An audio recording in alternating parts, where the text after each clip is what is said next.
Olá, nós somos os alunos de Engenharia Química da PUC Campinas. E vamos apresentar a nossa atividade integradora, trabalhando com o tema deste ano voltado a vacinas. E discutindo sobre o papel do engenheiro químico na produção de vacinas, referenciando as disciplinas do 7º período. Relacionando os conceitos de processos químicos e inorgânicos e também instrumentação de processos industriais. Então acompanha tudo aqui de pertinho para ver como a engenharia química pode se aplicar nesse cenário que tornou-se prioridade no mundo todo. Bom, o nosso enfoque será em apresentar a produção de seringas de polipropileno, que engloba uma das principais aplicações desse plástico na indústria farmacêutica, com aplicações para retirada de sangue ou inserir substâncias líquidas por via intravenosa, com auxílio também de válvulas de controle de fluxo. O polipropileno, segundo a IUPAC, é um polímero termoplástico produzido por meios não naturais, portanto é considerado um material inorgânico. Ele é o terceiro plástico mais comercializado no mundo, atrás apenas do polietileno de baixa densidade e do policloreto de vinilo. A seringa de injeção é um dispositivo médico de precisão, que faz parte dos principais recursos necessários para a vacinação, composto basicamente por 3 peças: um cilindro, onde é impressa a escala e armazena o líquido, um êmbolo para o direcionamento na dosagem e uma rolha de plástico ou borracha, encaixada para evitar vazamentos. No Brasil, sabemos que o Ministério da Saúde optou por esse modelo, o insumo na produção de seringas, para garantir a imunização dos brasileiros contra a Covid-19. Ou seja, a aplicação de 2 doses de vacina em pelo menos 70% da população aumentou significativamente a necessidade de produção. Consequentemente, os preços foram elevados em até 50% do custo do polipropileno, pelo aumento na demanda e pela alta do dólar. A cadeia produtiva especifica as inter-relações entre os diversos atores de resina e compostos de polipropileno. Enquanto o fornecimento de matérias-primas e utilidades é feito pelas centrais de matérias-primas, outras empresas fornecem insumos. No Brasil, o polipropileno existe um monopólio que é o da Braskem. É um grande produtor no mundo todo, e a BD tem um contrato global com ela para fornecer polipropileno para todas as fábricas. Após a transformação dos reatores de polimerização das matérias-primas em polipropileno, as resinas obtidas podem ser encaminhadas para a transformação ou passar por um processo de adição de cargas minerais e outros aditivos. O segmento de fabricação dos compostos compreende um maior número de empresas, e voltado à produção de seringas, existem 3 empresas fabricantes na linha de frente na produção do Brasil, que são elas a Engex, a ASR e a BD. O fornecimento de resinas grandes e médias transformadoras pode ser feito por distribuidoras ou diretamente pelos fabricantes. E deve-se considerar que a quantidade mínima exigida por compra é bastante alta.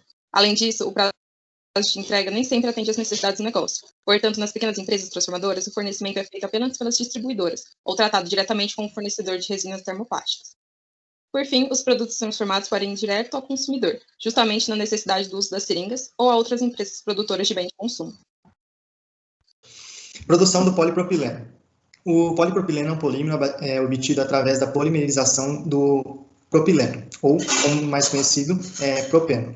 Ele é um subproduto gasoso proveniente da refinação do petróleo. O polipropileno que nós vamos utilizar na nossa produção de seringa, ele é mais conhecido como isotático. É um dos principais polímeros produzidos em larga escala na indústria.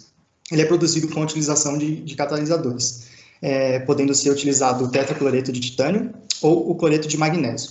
Ele é um termoplástico semicristalino, rígido, e ele apresenta uma boa resistência mecânica. Na figura ao lado, podemos ver a esquematização do processo produtivo do polipropileno. Temos que a refinação das matérias-primas, petróleo e gás natural, passando pela primeira geração para a obtenção do propeno, e a segunda geração na obtenção do polipropileno, até a chegada da terceira geração, onde serão fabricadas as seringas pelas grandes empresas transformadoras.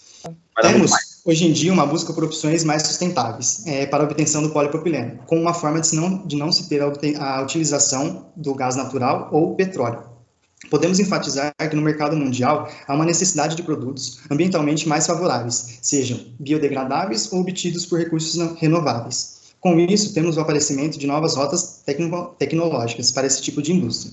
Bom, no Brasil, a mais recente tecnologia é o uso da glicerina, que sobra como subproduto da elaboração do biodiesel, para produzir o propeno, resina comumente obtida de derivados de petróleos e que é utilizada para a produção do polipropileno. Podemos ver o esquema na figura ao lado. Com relação ao diagrama de blocos da nossa produção, nós temos a entrada dos componentes que vão reagir no nosso reator CSTR. Então, vão entrar monômero, catalisador e hidrogênio. Também, na corrente 2, nós temos a entrada de propeno, hidrogênio e catalisador, que são reintroduzidos do processo. Na corrente 3, vamos transportar o polipropileno e os reagentes que não reagiram no reator CSTR, que vão para o primeiro tanque de sedimentação. Nesse tanque de sedimentação, os reagentes que não reagiram no processo, eles vão sair através da corrente 4, vão entrar em um tanque de mistura e vão recircular no processo e entrar novamente no reator CSTR. A corrente 6 irá transportar o polímero e o monômero que vão sair do primeiro tanque de sedimentação e vão para o segundo tanque de sedimentação. Os tanques de sedimentação são etapas de extração sólido-gás. E no segundo tanque de sedimentação, nós vamos ter a entrada de azoto. O azoto, ele vai remover todos os vestígios de polímero. Então, na corrente 10, nós vamos ter a saída desse polímero mais azoto, que vão para um outro tanque de sedimentação. Neste tanque de sedimentação, ele vai se dividir em duas correntes, a corrente 11 e a corrente 12. A corrente 11 irá sair o nosso polímero, que vai recircular no processo e entrar no CSTR novamente, e a corrente 12, que vai recircular o azoto, passando pelo terceiro tanque de sedimentação, entrando no tanque de mistura e retornando ao segundo tanque de sedimentação. Na corrente 13, nós vamos ter o polímero purificado, mais o azoto, entrando no terceiro tanque de sedimentação. E com isso, na corrente 14, nós vamos ter o nosso polímero. O polímero ele vai entrar na etapa de extrusão, na qual vai ser introduzido os aditivos e a água, pelas correntes 15 e 16. A corrente 18, então, irá para o separador, que está transportando polímero, água e aditivos. Nesse separador, irá ocorrer a separação da água, que vai recircular no nosso processo, e então, por fim, o nosso polímero aditivado irá sair através da corrente 20, que vai para um silo e posteriormente uma distribuição a granel ou ensacado. Bom, pessoal, vou falar um pouquinho sobre o ciclo de vida do PP, e o mesmo é muito importante, já que dentre todos os tipos de plástico, ele é mais reciclável. Após a geração do polipropileno com mais do mesmo, a primeira etapa que ocorre é o processo de coleta. Esse processo de coleta vai desde as casas residenciais, a hotéis e também em outros tipos de empresa.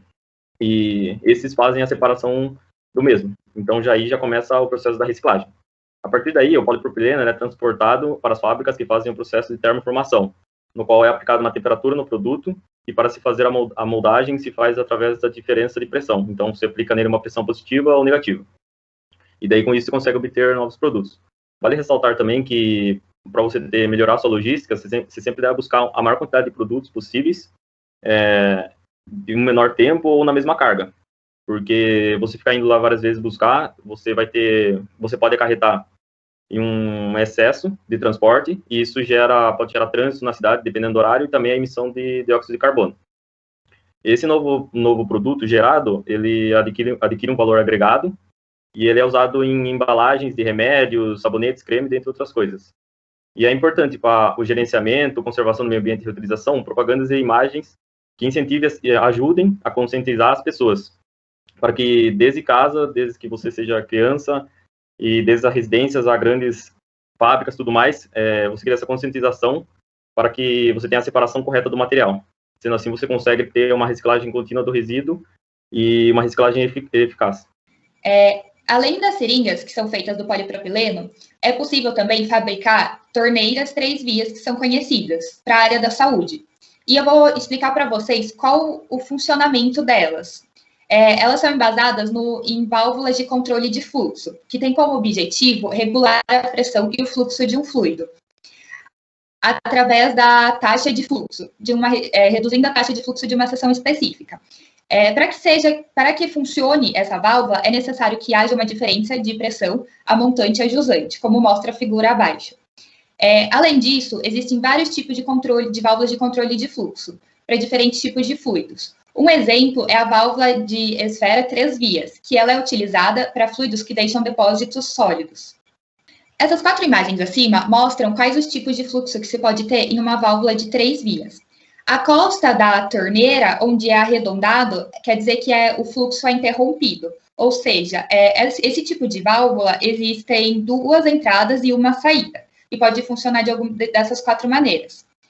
Aplicando já agora a torneira 3 vias, como mencionado no início, na área da saúde, ela é utilizada para administração de medicamentos intravenosos de forma contínuas ou intermitentes. Elas controlam o fluxo, podendo ser entrada de 2 remédios para ser inserido na corrente sanguínea, por exemplo. O papel do engenheiro químico nesse contexto é a fabricação do polipropileno, que no caso é a matéria-prima para a produção das seringas e da torneira 3 vias. Mas, além disso, o engenheiro químico pode atuar desde a escolha dos equipamentos mais indicados para que se tenha uma otimização dos processos e modelação, além da área de pesquisa e desenvolvimento e automação. Bom, pessoal, agradeço a todos pela atenção.